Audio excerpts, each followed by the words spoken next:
Hebreus, capítulo 11, versículo de número 23, amém? Diz assim a palavra do Senhor: pela fé, Moisés, logo ao nascer, foi escondido por seus pais durante 3 meses, porque viram que o menino era formoso, e não temeram o decreto do rei. Pela fé, Moisés, sendo já homem, recusou ser chamado filho da filha de Faraó, escolhendo antes ser maltratado com o povo de Deus, do que por algum tempo ter a alegria do pecado. Teve por maiores riquezas o desprezo de Cristo do que os tesouros do Egito, porque tinha em vista a recompensa. Pela fé, deixou o Egito, não temendo a ira do rei.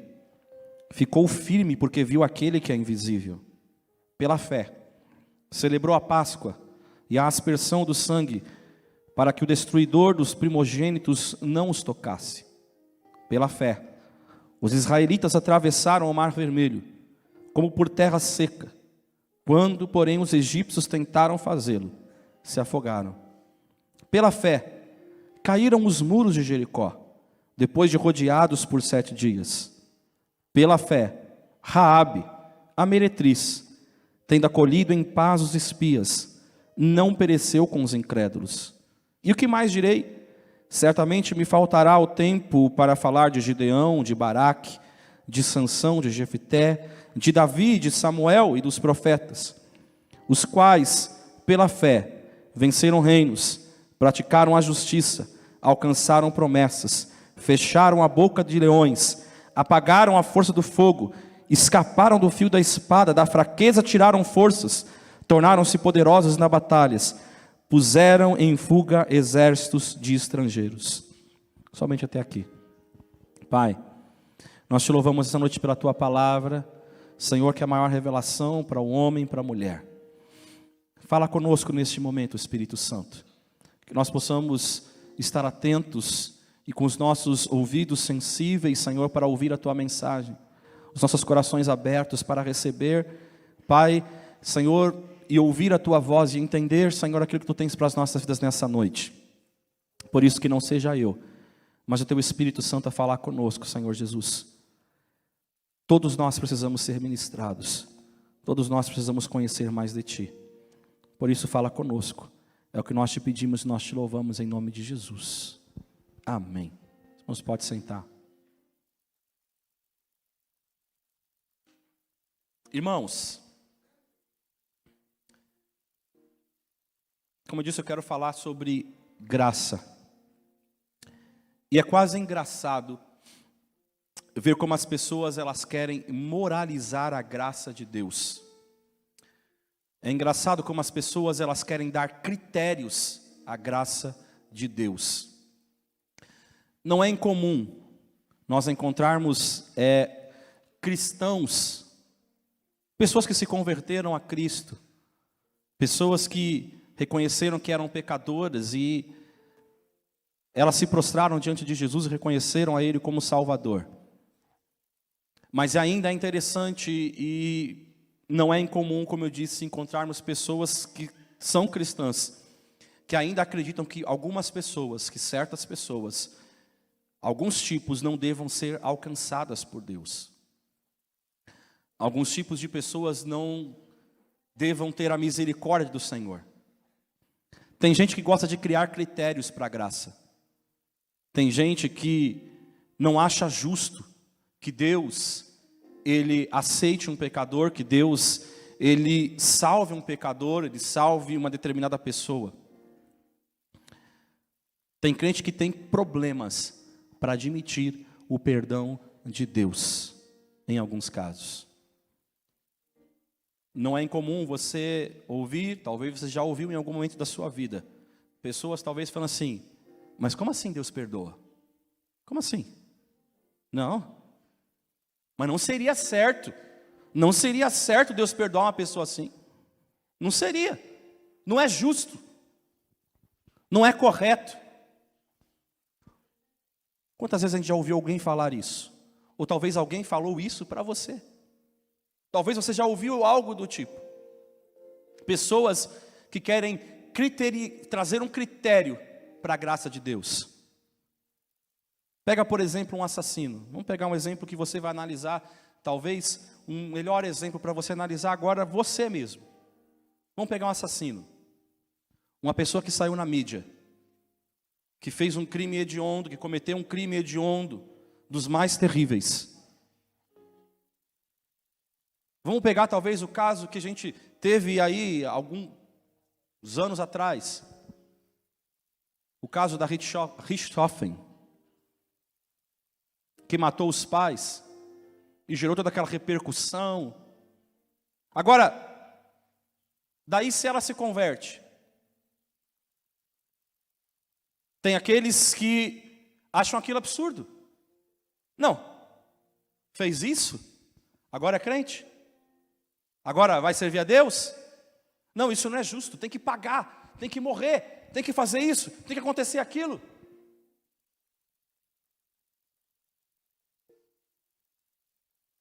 Parece que até os cristãos, os crentes, são contra a conversão de um assassino.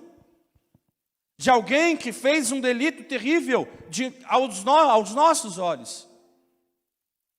Porque a gente coloca critérios.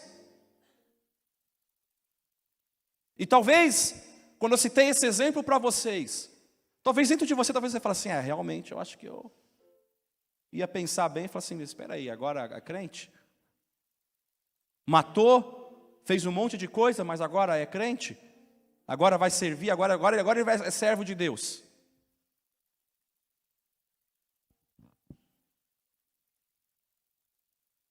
Aos noveleiros mais antigos, nós temos o caso lá daquele Guilherme de Pádua, que matou a atriz, e ele se converteu.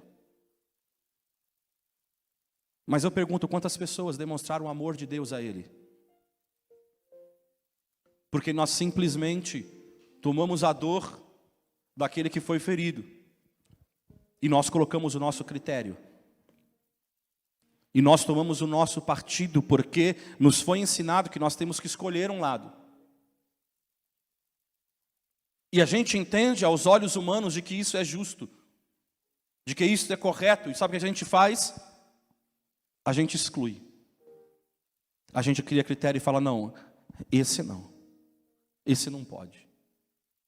Esse não pode ser salvo. Mas se esquecem de algo. Se esquecem que no Novo Testamento, na leitura de Jesus, o assassinato, por exemplo, ele ganha novas dimensões. Você não precisa dar um tiro em alguém para você ser considerado um assassino. O ódio já faz de você já torna você um assassino. Uma pessoa que rouba, antes de roubar, ela planeja. Antes de cometer o ato, ela planeja, ela pensa, ela arquiteta, ela vê rotas de fuga, ela imagina tudo. Ela tem o seu plano na mente. O ato em si é apenas o resultado daquilo que já foi gerado antes. Daquilo que já foi premeditado antes. Apenas o ato de pensar já torna a pessoa um assassino, um ladrão, um adúltero, um mentiroso, e por aí vai. Já parou para pensar nisso? Porque nós colocamos critérios para a graça de Deus. Quem Deus pode salvar? Quem Deus não pode salvar? E se aquela pessoa se converter? Vamos pegar o exemplo bíblico, o apóstolo Paulo. Não, aquele era um matador de cristãos. Certamente ele está aqui e ele está armando alguma coisa para pegar a gente, para matar a gente. Porque nós colocamos critérios na graça. Será que nós de alguma forma não temos feito isso? Não temos feito acepção de pessoas? Porque esse ou aquele, não, eles não são dignos. Porque nós vivemos numa sociedade em que você precisa ter aptidões, você precisa ter características para fazer parte de um grupo, ou para você entrar numa faculdade, ou para você participar de uma roda de amigos, ou para você, então, entrar no trabalho, no mercado de trabalho, você precisa ter conhecimento. Então nós vivemos numa sociedade que nós colocamos critérios. E quantas vezes dentro das próprias igrejas, as pessoas estão colocando critérios de quem vai entrar na igreja e quem não vai entrar, de quem pode fazer parte do meu grupo, da minha congregação e quem não pode fazer. E nós começamos a colocar os critérios, não, porque esse aqui é muito bravo, esse é muito nervoso, esse é muito isso, esse é muito aquilo. Ele não pode, vai embora, já foi tarde.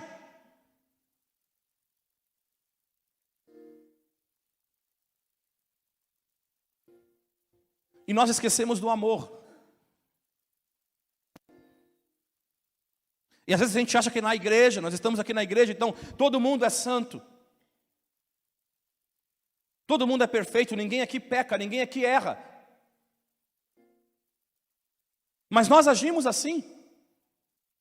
Nós não admitimos que o irmão erre conosco. Nós não admitimos que o irmão faça alguma coisa errada conosco, porque se ele fizer algo errado conosco, então ele está excluído, porque existe um critério. Ah, mas eu perdoei. Você perdoou, mas você não quer andar perto. Você perdoou, mas você quer distância.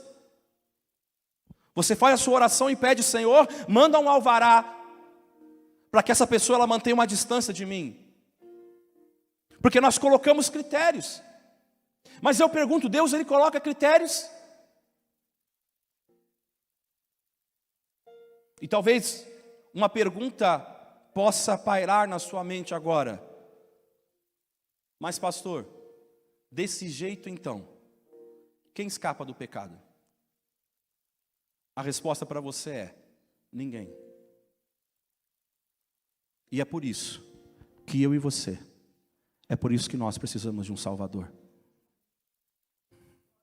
É por isso que nós estamos aqui.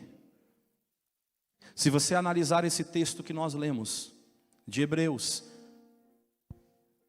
esse texto, ele é um escândalo. Mas se a gente parar para entender, esse texto também é uma ótima notícia para a gente. E talvez eu acendi uma pulga atrás da sua orelha agora, que talvez você nunca se atentou para isso. E você pode estar se perguntando, por que é escândalo, pastor? Porque o texto, se você ler Hebreus 11, e começar a partir do versículo 1 e fazer a leitura do texto inteiro, você vai ver que o texto ele vem numa cadência, ele vem falando sobre fé, numa cadência tão santa. Ele fala de Abel, fala de Enoque. Nós somos ministrados poderosamente através da pastora Fátima sobre Enoque, e fala de Enoque que andou com Deus. Fala de Abraão, Abraão, pai da fé. Vai mostrando ícones da fé, homens, mulheres que venceram reinos pela fé. Vai numa cadência de santidade, de pessoas íntegras, que a gente olha e fala assim, não, a gente não enxerga nessas pessoas falhas, erros, ou algo que você fala assim, não é para tanto. E de repente, a gente começa a ler, e você vai lendo, o texto vai lendo, e de repente você para e olha ali, opa, uma prostituta, uma meretriz, numa lista tão seleta, num clube tão bonito, tão distinto, tão especial. A Bíblia fala de uma prostituta, de uma meretriz chamada Raabe. Para pensar agora com a nossa ótica humana de hoje, isso não ofusca um pouco o brilho do grupo? Imagina você tirando uma foto, uma selfie, uma galera tirando uma selfie. De repente você vê todo mundo muito bem trajado socialmente. Mas no meio desse grupo, tem alguém lá sem camisa, de short, de chinelo. E quando você olha para aquela foto, você fala assim, poxa, mas estragou a foto, meu. Poxa, está tudo tão bonitinho. Olha aquele ali. Não é assim que a gente olha. Não é assim que a gente analisa. Porque a gente continua colocando critérios. Daquilo que é bom, daquilo que é certo, daquilo que é justo. Então, quando a gente começa a analisar esse texto, a gente começa a ver, poxa, mas estava numa crença tão linda, tão maravilhosa, ofuscou. O texto vem falando de Abel, de Noé, de Abraão, e aí de repente vem uma meretriz. Para pensar que uma meretriz está na galeria da fé. Uma meretriz. Eu quero deixar 3 pontos para a gente pensar nessa noite. E o primeiro ponto é a maior notícia que você pode receber nessa noite. A maior notícia do Evangelho é que a graça de Deus, ela não tem critérios. Pastor, não, mas como assim? Eu vou repetir para você. A graça de Deus não tem critérios. Deixa eu lhe dizer uma coisa. A graça de Deus salva qualquer um. Qualquer um. Pensa aí em uma pessoa. Não é engraçado? Porque a gente usa esse termo, né? Ah, ali entra qualquer um. Não, ali não. Ali vai qualquer pessoa. Eu não vou ali não. Ah, não, ali é daquele jeito. Não, não, ali não. Mas a graça de Deus é exatamente assim. Entra qualquer um. Se entrar alguém aqui, trajado socialmente, elegante, e ele se dobrar diante de Jesus, ele entra no reino do Senhor. Se chegar ali, uma pessoa suja, fedendo, maltrapilha, e ela reconhecer Jesus como Senhor, ela entra também. Porque a graça de Deus não tem critérios. Salva qualquer um. A graça de Deus é um escândalo. A cruz era um escândalo. O escândalo da cruz era a pior das mortes. Aquela morte de cruz era destinada aos piores. Assim como a cruz é um escândalo, a graça de Deus também é um escândalo. A graça de Deus é o grito para todos os perdidos. E esse grito é para todos os homens, para todas as pessoas. Esse grito é para mim e para você. Mas algumas pessoas se arriscam a dizer que Jesus não morreu por todos. Jesus morreu apenas por um grupo de pessoas. Mas a Bíblia vai dizer em Tito, capítulo de número 2, versículo de número 11, a graça de Deus se manifestou, trazendo salvação a todos os homens. Indefensável, então, essa ideia de que Jesus morreu apenas para um grupo. Porque a Bíblia é verdadeira. A Bíblia é a palavra de Deus e ela está dizendo que a graça de Deus se manifestou, trazendo salvação a todos os homens. Mas ainda assim alguns acreditam que Jesus não morreu por todos os homens. Então eu vou entrar na onda. E eu vou dizer realmente, ele não morreu por todos. Apenas pelos pecadores.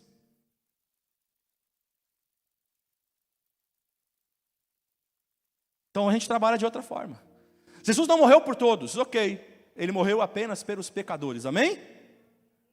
Deus enviou o seu Filho para morrer pelos pecadores. Jesus disse, eu não vim para os sãos. Eu vim para os pecadores. Então, irmãos, vamos deixar os debates teológicos de lado. Se você é um pecador, ou conhece alguém que é um pecador, então ele morreu por você. Ele morreu por vocês. E essa é a maior notícia do Evangelho de Cristo para as nossas vidas. Romanos, capítulo de número 5, versículo de número 6, vai dizer algo muito interessante. Vai dizer assim, de fato, no devido tempo, quando ainda éramos fracos, Cristo morreu pelos ímpios. Cristo morreu pelos pecadores. Dificilmente haverá alguém que morra por um justo. Pelo homem bom, talvez alguém tenha coragem de morrer. Já pensou nisso? Se eu perguntasse para os pais aqui que aqui estão, as mães inclusive, você morreria pelo seu filho se tivesse que morrer? Você morreria. Mas você morreria por uma pessoa que você não conhece? Que fala mal de você, que te critica, que você morreria? E a Bíblia está falando isso. Então, pelo homem bom, talvez alguém tenha coragem de morrer. Mas Deus demonstra seu amor por nós. Cristo morreu em nosso favor, quando ainda éramos pecadores. Quando a gente fazia tudo que era errado. Como agora fomos justificados por seu sangue, muito mais ainda seremos salvos da ira de Deus por meio dele. Pois, se quando éramos inimigos de Deus, fomos reconciliados com ele, mediante a morte de seu Filho, quanto mais agora, tendo sido reconciliado, seremos salvos por sua vida. Jesus morreu por pecadores. Então a gente vai começar a entender a graça. 1 Timóteo capítulo 1, versículo 15. Esta é uma palavra fiel e digna de toda aceitação, que Cristo Jesus veio ao mundo para salvar os pecadores, dos quais eu sou o principal. Agora, eu vou tentar arrumar uma colocação, que talvez alguns irmãos ficaram desconfortáveis. Eu disse que a graça de Deus não tem critérios, mas tem. Só tem um, na verdade. A graça de Deus atende apenas pecadores. E mais ninguém. Então vou melhorar.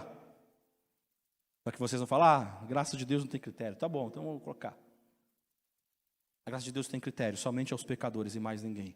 Ela é para todos os perdidos. E o mais interessante, não importa o grau, não importa a profundidade do teu pecado, não importa a frequência, não importa a distância, não importa o tempo, não importa a idade, a graça de Deus alcança você. Mas pastor, eu vivi uma vida de erro, eu matei milhares e não sei o que, e eu fiz aquilo, e eu fiz aquilo. Ei, a graça de Deus alcança você. A graça de Deus é o grito do Deus pastor, chamando as ovelhas. Chamando as ovelhas que estão perdidas. Essa é a graça do nosso Deus. E é por isso que o texto, ele vem numa cadência de santidade. De repente aparece uma prostituta. Na verdade, nós conhecemos todas as outras pessoas como santas. E elas são. Mas nem sempre foram. Não é só a Raabe que tem um passado vergonhoso. O versículo 23 que nós começamos lendo, vai falar de Moisés. Quem era Moisés? Ele cometeu um assassinato. Vamos trazer agora para hoje. Imagina um Moisés, o libertador de Israel. Imagina agora. Vamos colocar o nosso critério. Que nós não conhecemos ainda o Moisés, quem ele é. Mas ele matou alguém. Imagina ele chegar, Deus falou comigo. Aí você fala assim, você? Você não. Deus não poderia. Deus não faria isso. Então Deus falaria comigo. O Moisés.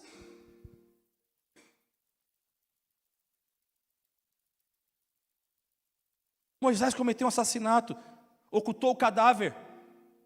Ele é criminoso. A Raabe nunca havia matado ninguém. Pelo menos ela não matou ninguém. Mas o Moisés já.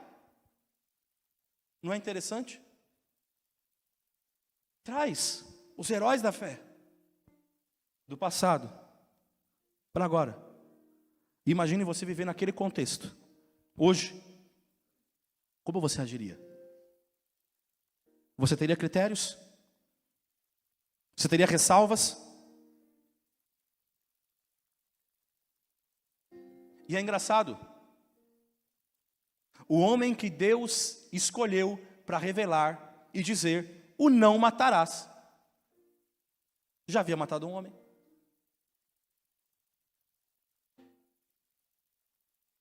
Deus se revelou para Moisés e falou, não matarás. Já havia matado um homem. A graça de Deus alcançou o assassino Moisés. Mas não, pastor Moisés, é o Moisés. Tá? Mas os outros assassinos que estão por aí?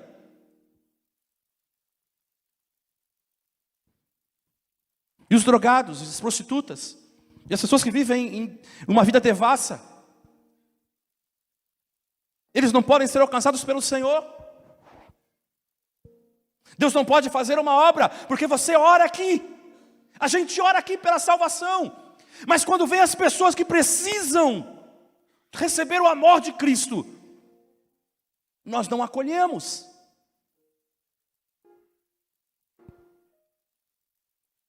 Nós talvez reservamos uma cadeira lá no fundo, para que ele fique lá, sob supervisão e de quarentena. Nós oramos para que Deus envie pessoas a esta casa. Mas quando Deus envia pessoas, parece que nós corremos imediatamente para o outro lado, não perto delas. E ao final do culto, nós fazemos questão de montar a nossa rodinha, a nossa panelinha, e nós deixamos as pessoas irem embora.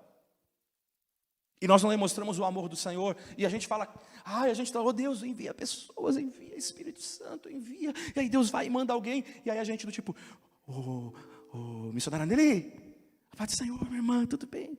Aí você dá aquela olhadinha, rabo de olho assim, passou, já foi, então tá bom. Amém, Deus abençoe, irmã. A gente não se preocupa.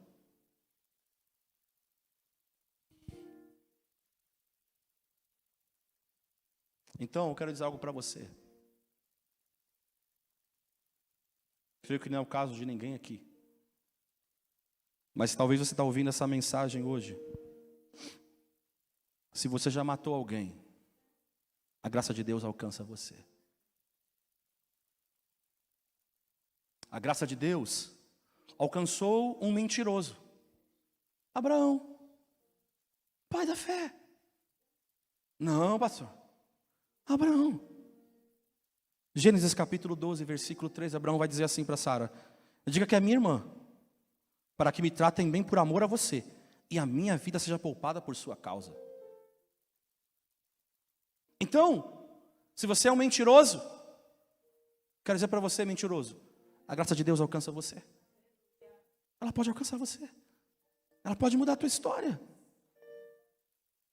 A graça de Deus alcançou alguém embriagado, sabia disso?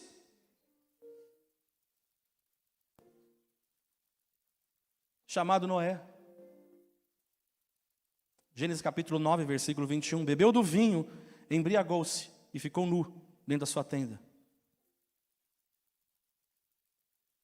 Então você já ficou cambaleando pelas ruas? Dormiu no vômito? Quero dizer para você, a graça de Deus alcança você também. Alcança. Tem outros na lista de heróis da fé. A graça de Deus alcançou Jacó. Você conhece a história? Alcançou Davi. Você conhece a história? Alcançou até o desviado. Um desviado chamado Sansão.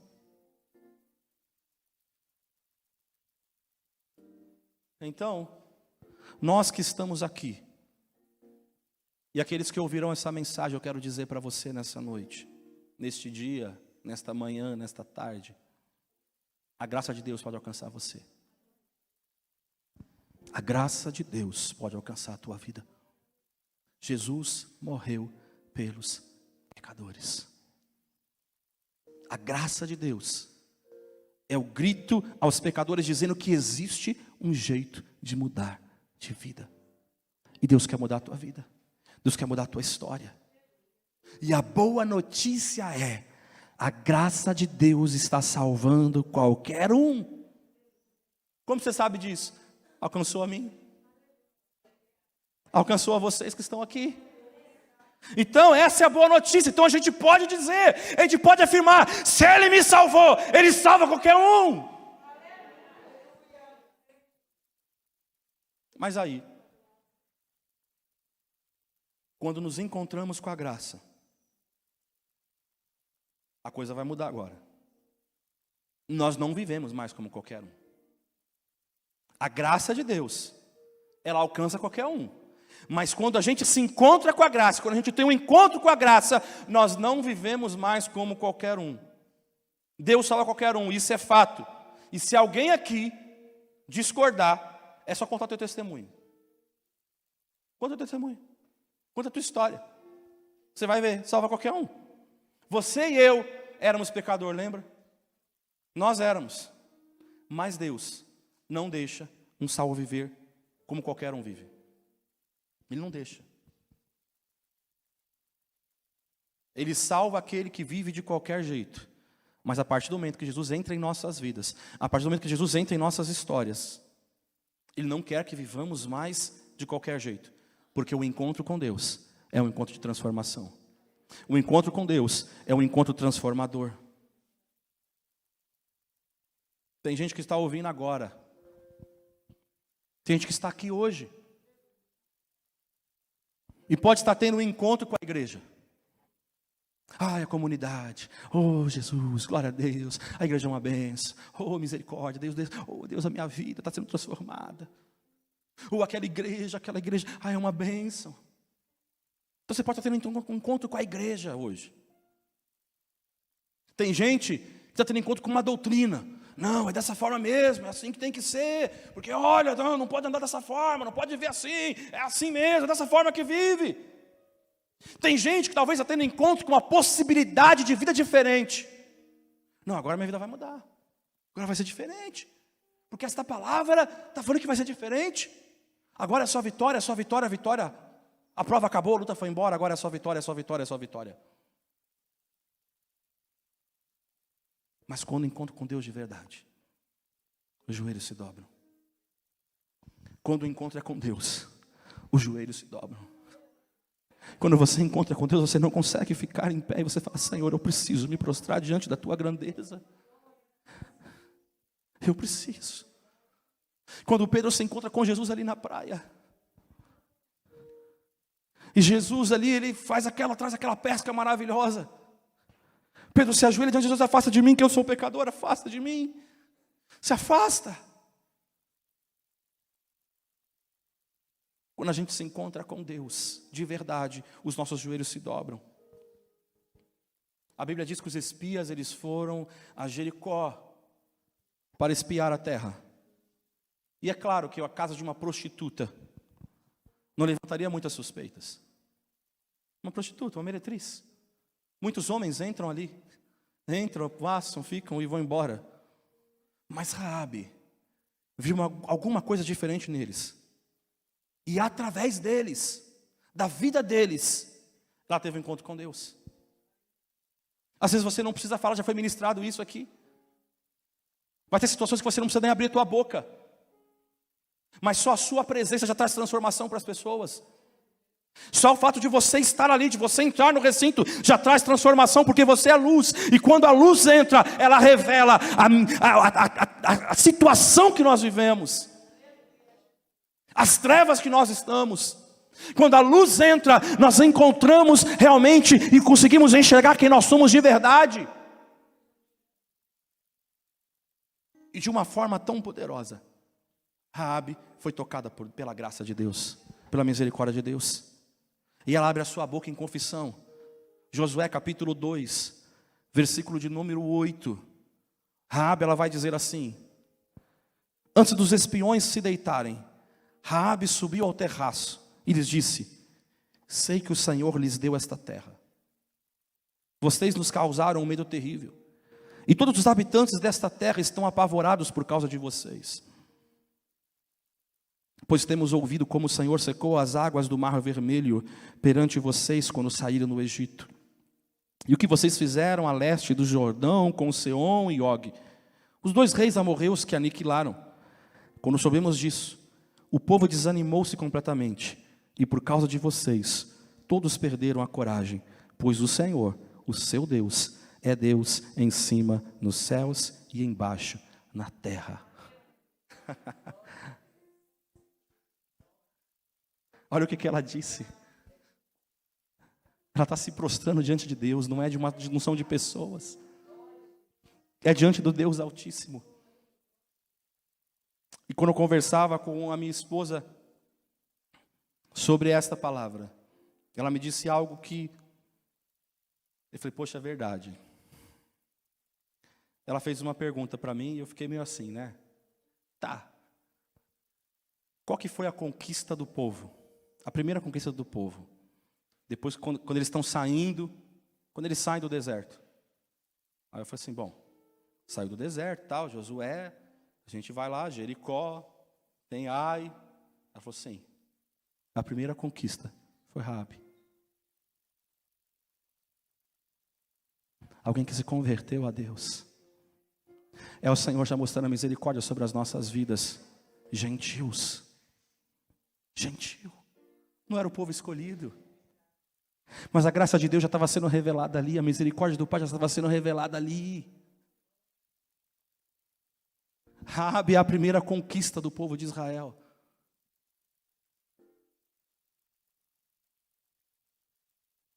Uma pessoa, irmãos, que foi tocada pela graça, ela dobra os joelhos.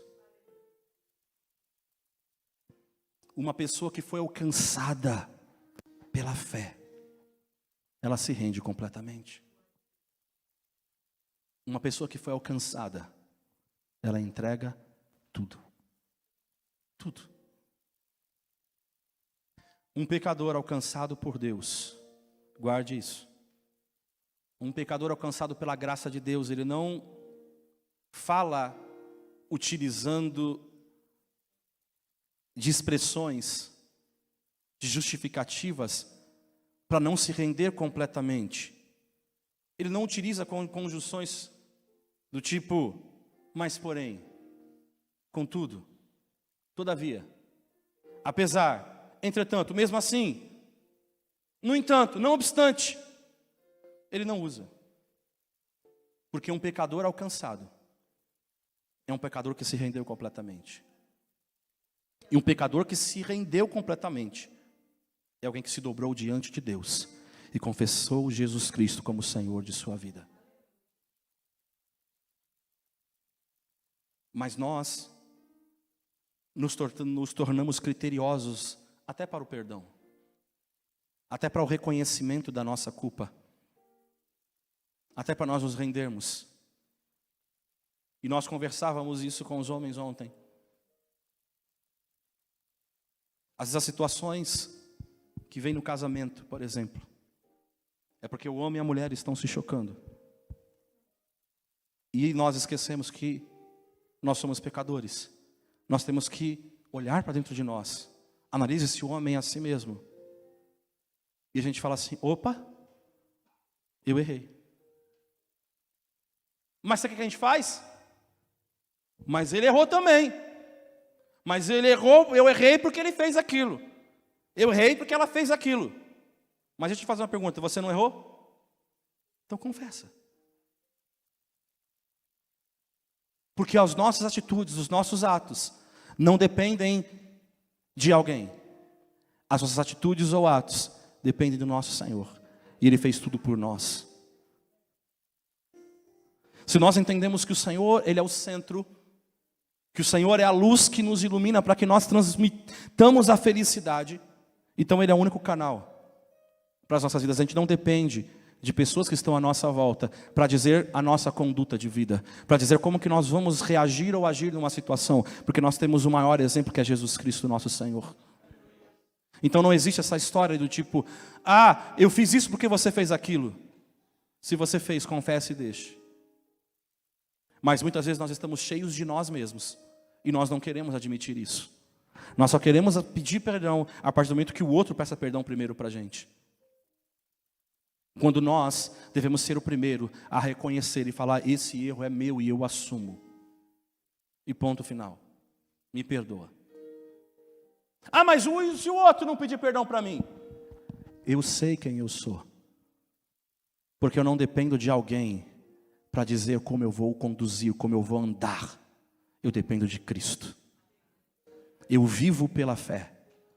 Eu não vivo por aquilo que os meus olhos veem, mas eu vivo por aquilo que Cristo me revela. E eu ando conforme a direção do Senhor. Eu ando conforme a palavra de Cristo. Eu ando conforme a direção que o Senhor entrega para mim.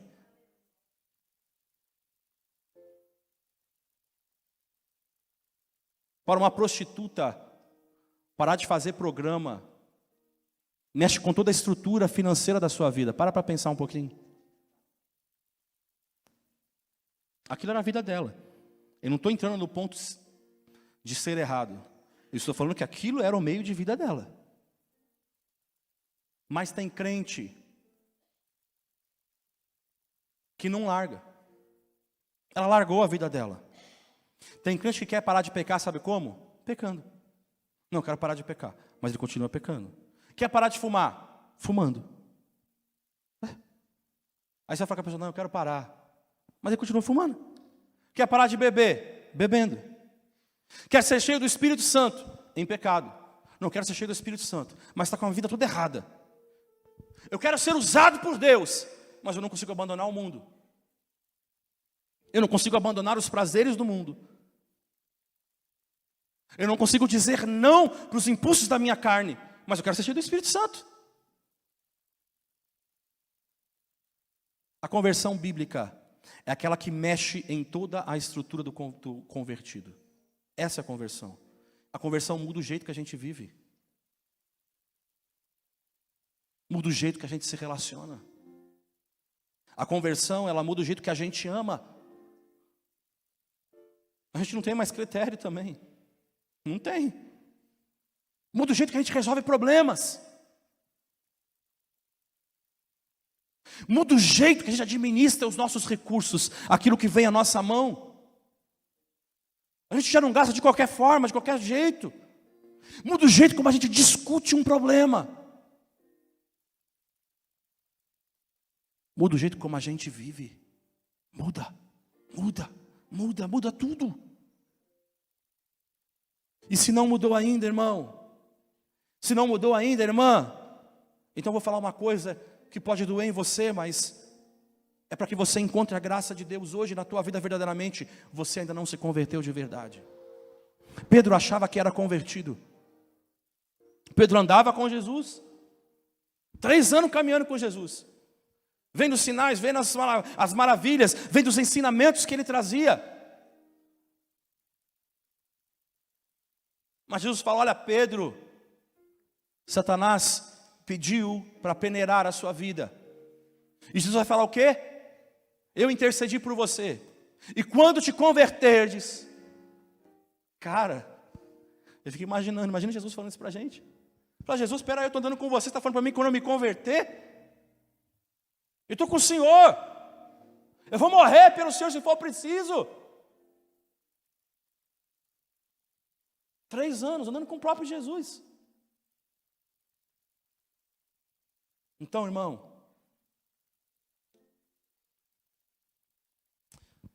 você ainda não caiu de joelhos? Você não é convertido.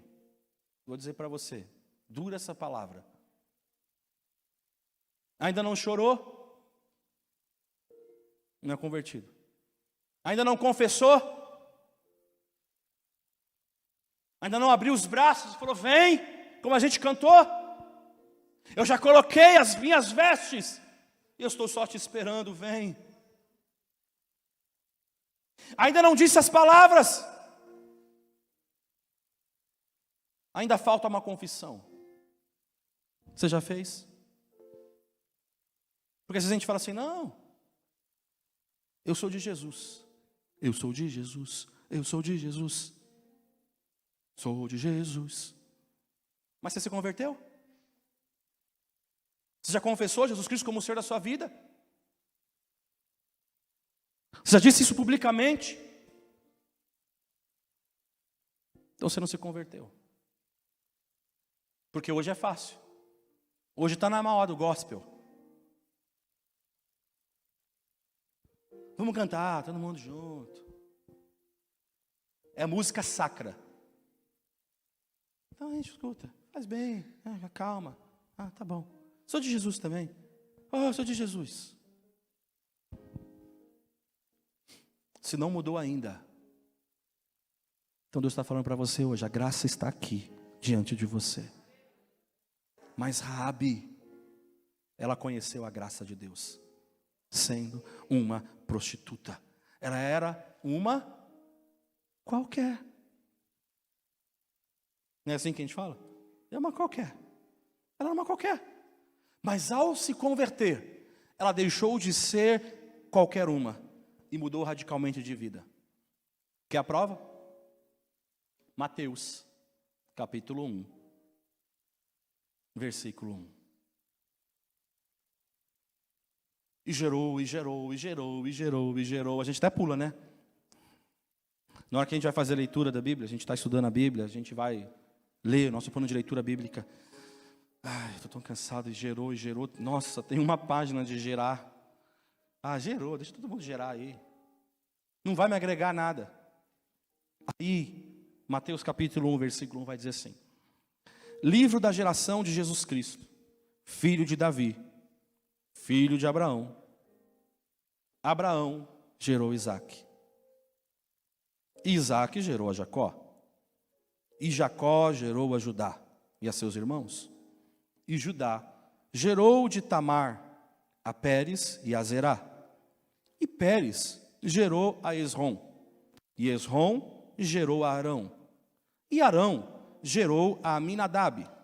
E Aminadab gerou a Naasson. E Naasson gerou a Salmão. E Salmão gerou de Raabe a Boaz. Lembra do Boaz?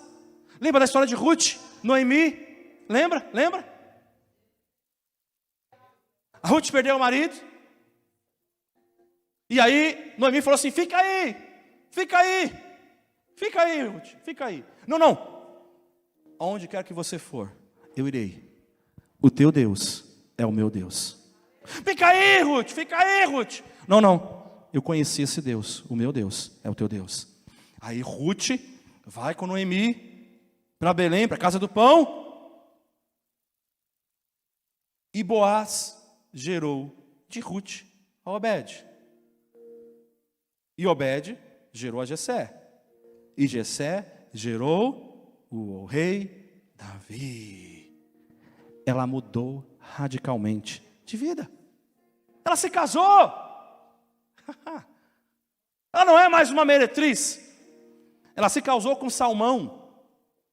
Ou Salmão. Não é um peixe. E ela se casou com Salmão. Ela foi mãe. A meretriz foi mãe.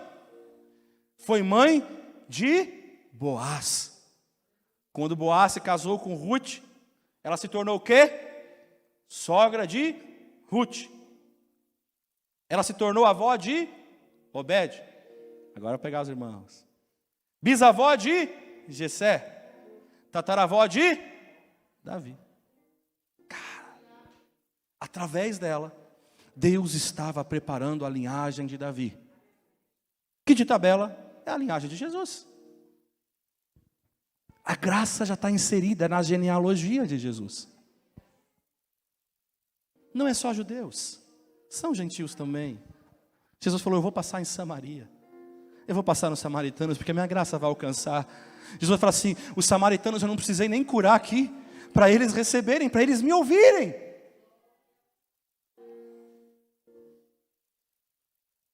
O maior rei de Israel teve como ancestral, tataravó, uma ex-prostituta. A graça de Deus muda pessoas. A graça de Deus muda destinos. Deus enxerga o que o homem não vê. Deus enxerga valor em mim e você. Deus enxerga aquilo que o homem não vê. Aquilo que o homem fala assim, esse aí não tem valor. Esse não entra no meu critério, ele não passa no meu crivo.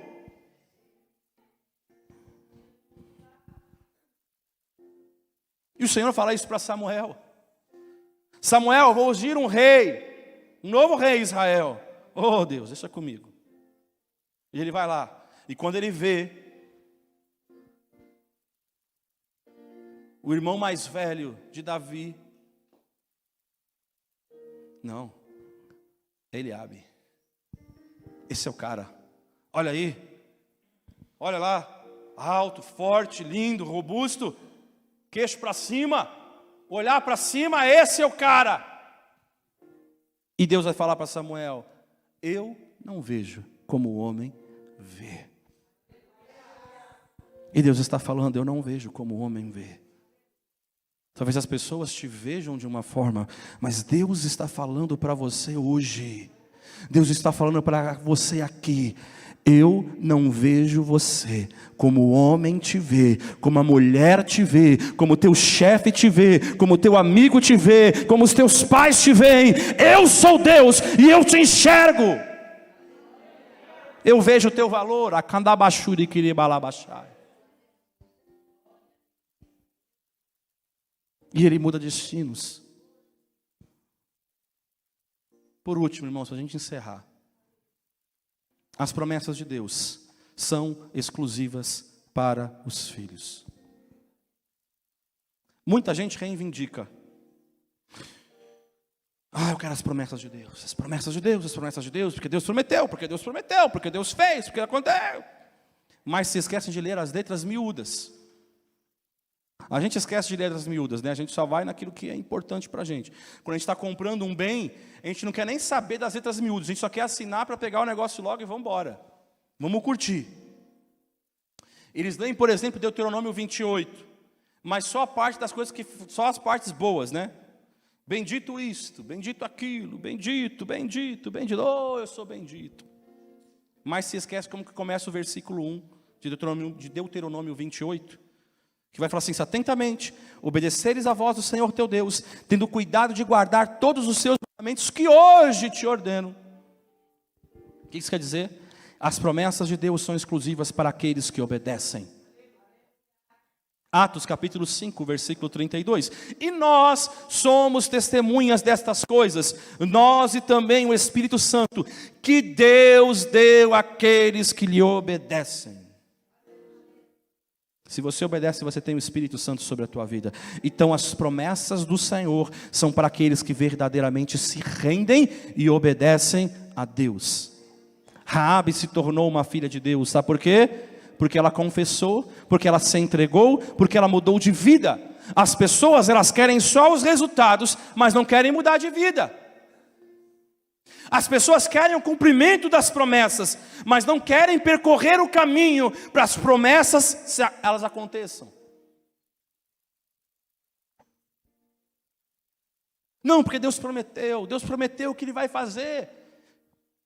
Tá, mas e aí, meu irmão? E a vida com Deus? E a oração?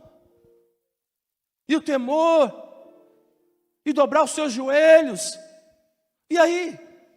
É só vamos sentar e... Deus vai dar, Deus vai fazer e acontecer. Vamos ficar de pé nessa noite.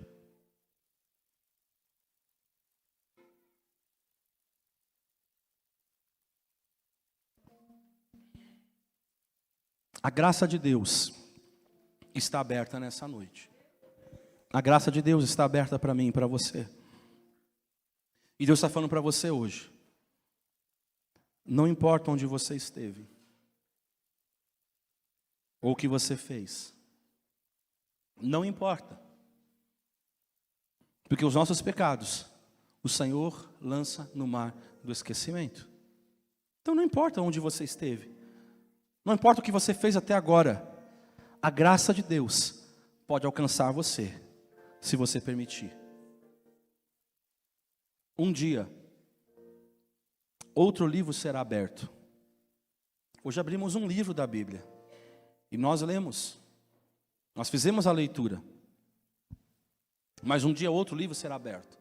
E ali também haverão pessoas, teoricamente, abre aspas aí, santas. Mas já entendemos que todos tiveram as suas histórias de queda lá atrás. A Bíblia diz que não existe um justo sequer. Todos pecaram e destituídos estão da glória de Deus. Esse livro que eu me refiro é mais importante do que a Bíblia. Mais importante que a Bíblia. Isso aqui é para te direcionar, a Bíblia é para direcionar, mas esse livro é mais importante que a Bíblia. Este livro chama-se Livro da Vida. E nele também, como nós lemos aqui em Hebreus 11, conhecido como a Galeria da Fé, os heróis da fé. E nesse livro da vida, eu creio também, haverá uma galeria, uns heróis da fé aqui também. E ali estarão o nome de homens e mulheres. Estarão ali esses nomes, envoltos num ambiente de santidade. Numa leitura que a gente vai olhando e fala assim, que coisa linda. Glória a Deus, glória a Deus, glória a Deus, aleluia. Esse é o fulano, esse é o Beltrano. Aí vai chegar o seu nome. E o seu nome pode aparecer entre eles. Mas para isso, você precisa fazer o que Raabe fez. Cair de joelhos, confessar o Senhor, recebê-lo no seu coração e servi-lo a partir de hoje. Se comprometer verdadeiramente. Talvez você nunca se comprometeu de verdade. Às vezes a gente fala que a gente tem compromisso com alguma coisa, mas a gente não tem. A gente faz desleixadamente, às vezes a gente faz de qualquer jeito. Mas esse é o tempo de você viver um compromisso verdadeiro com Cristo. Esse é o tempo de você viver não apenas um momento com Jesus, mas viver uma vida, viver uma história e ver o seu nome escrito no livro da vida. Eu não sei como você está aqui nessa noite. Eu não sei como você chegou. Eu não sei se nessa transmissão tem alguém que talvez nunca teve um encontro com Jesus. Talvez nunca se rendeu de verdade. Até se diz que é crente. Não, eu sou crente, eu sou cristão. Eu vou à igreja. Eu vou à igreja todos os domingos. Religiosamente. Mas Deus não quer que você vá à igreja religiosamente. Deus quer que você tenha um encontro verdadeiro com Ele. Verdadeiramente. Deus quer que você vá à igreja verdadeiramente. Deus não quer que você vá à igreja para agradar o teu marido. Deus não quer que você vá à igreja para agradar a tua esposa. Deus não quer que você vá para a igreja para agradar o teu pai, a tua mãe, o teu namorado, a tua namorada. Deus não quer que você vá à igreja por causa disso. Deus quer que você venha por causa dEle. Porque quando você realmente abrir o teu coração e desejar essa graça, Ele vai transformar a tua vida, Ele vai transformar a tua história. E Deus está falando com você hoje. Mas depende de você. Ou talvez você se afastou. Você ficou afastado durante um tempo. Eu não quero saber de Jesus. Eu me chateei. Porque eu tive um encontro com a igreja. E quando você teve um encontro com a igreja, pessoas te machucaram. Pessoas te feriram. Pessoas falaram coisas que te desagradou, que machucou, que entrou no teu coração e te feriu. E talvez isso te fez se afastar. Você teve um encontro com a doutrina. E a doutrina te dizia, não faça isso, não faça aquilo, não faça aquilo outro, você não pode mais fazer isso. E você se sentiu preso. Você se sentiu amarrado numa prisão. Talvez você teve um encontro apenas com um momento de que a tua vida podia mudar.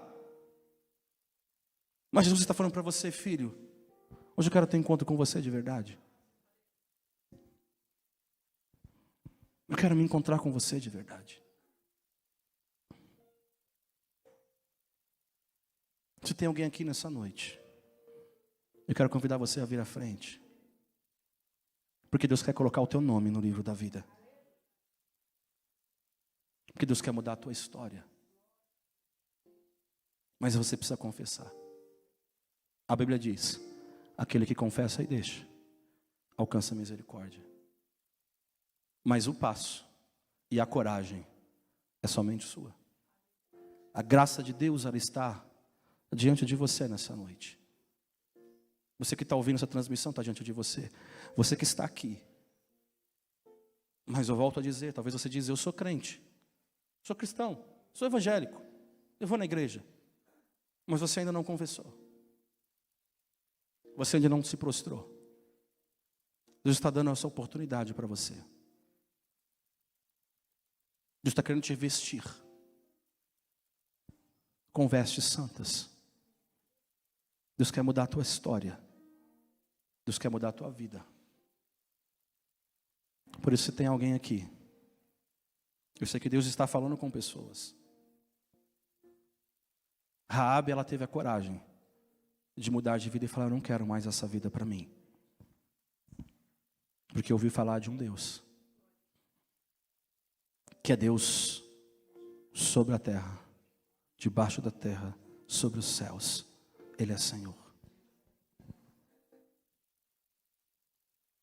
Se tem, eu quero convidar você a vir à frente agora, para que eu possa orar por você, para que você tenha encontro com essa graça transformadora. Essa graça transformadora de Jesus. Essa graça que muda a vida. Essa graça que é você enxergar e ver o fogo nos olhos do Senhor. É você enxergar a graça que transcende aquilo que você imagina, aquilo que você pensa. Eu vou orar. Nossa irmã, pode vir, minha irmã. Quero pedir para uma pastora estar ali ao lado dela. Porque alguém que vem diante do altar de Deus, vem falar: Senhor, eu preciso, Pai. Eu quero ter um encontro, eu quero me prostrar aos teus pés. Eu quero ter um encontro com essa graça transformadora. Hoje você não está se encontrando com a comunidade, você não está se encontrando com pessoas, você está se encontrando com Jesus. E essa graça muda você. Essa graça transforma a tua vida. Temos mais uma irmã. Vou pedir para mais um pastor. Se aproxima. Porque nós não temos critério. A graça de Deus está salvando, a graça de Deus está restaurando. A graça de Deus está trazendo de volta para perto. Ele está trazendo de volta, Ele está mudando a história, Ele está mudando a vida. Ele está fazendo um novo tempo. Ele está trazendo de volta. Ele está fazendo: filho, eu vou mudar a tua história e você vai andar em verdade, em novidade de vida. Porque eu sei o que você tem passado. Eu sei o que vai no teu coração. Aquilo que o homem e a mulher não conseguem enxergar, eu enxergo. E eu estou mudando a tua história. E enquanto eu oro, eu vou pedir para as minhas irmãs que estão aqui, missionária Nelly, presbítera Rita, façam uma confissão com essas pessoas, com essas nossas irmãs.